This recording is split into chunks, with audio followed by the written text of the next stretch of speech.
Hello, Aljazeera Technology Institute Boraman. Hogaamiyaha barashada tiknoolajiyada gobolka bal dalka oo dhan isaga hormuuda.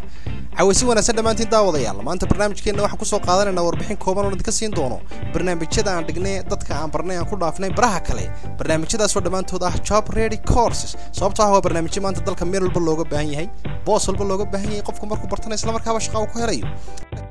Aan ku bilaabay computer base waalkii computerka laga bilaabay waa 6 buug ee ugu horeeyay iyaga 5 bilood ayaan ku dhignaa qofkii dadajis rabana intensive course waxaan ugu soo gabagabeynaa live bilood iyadoo waxba laga tagay computer accounting qaybtan aad ku baran doonto bachelor computer accounting iyo quickbook isaga waxaad ku baran doontaa saad ugu shaqayn lahayd ee xisaabiye ugu noqon lahayd shirkadaha ganacsiga xawaaladaha hay'adaha xafiisyada dawladda shirkadaha dhismaha shirkadaha telefoonada shirkadaha leydhka iyo wixii lamida computer technician qaybtan waxaad ku baranaysaa samaynta computerada desktop iyo laptop samaynta printerada samaynta photocopyada samaynta muraayadaha cilad walba computer ku dhacda sida samayn lahayd ayaad ku baranaysaa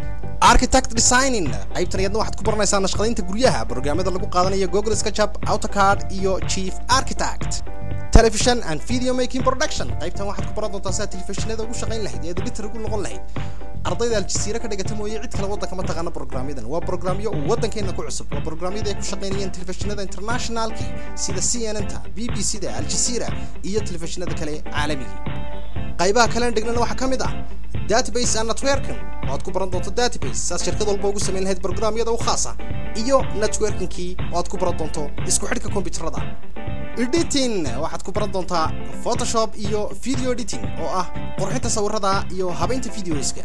3 sano baro furnaar Aljazeera Technology Institute waxa ka qalin jabiyay 8 dufcadood oo dhowr kun oo arday ka koobnaa 70% maanta way ku shaqaystaan wixii ay barteen adiguna ku soo biir soo beegsa waxa cusub aad baraadid caliyow Aljazeera is the best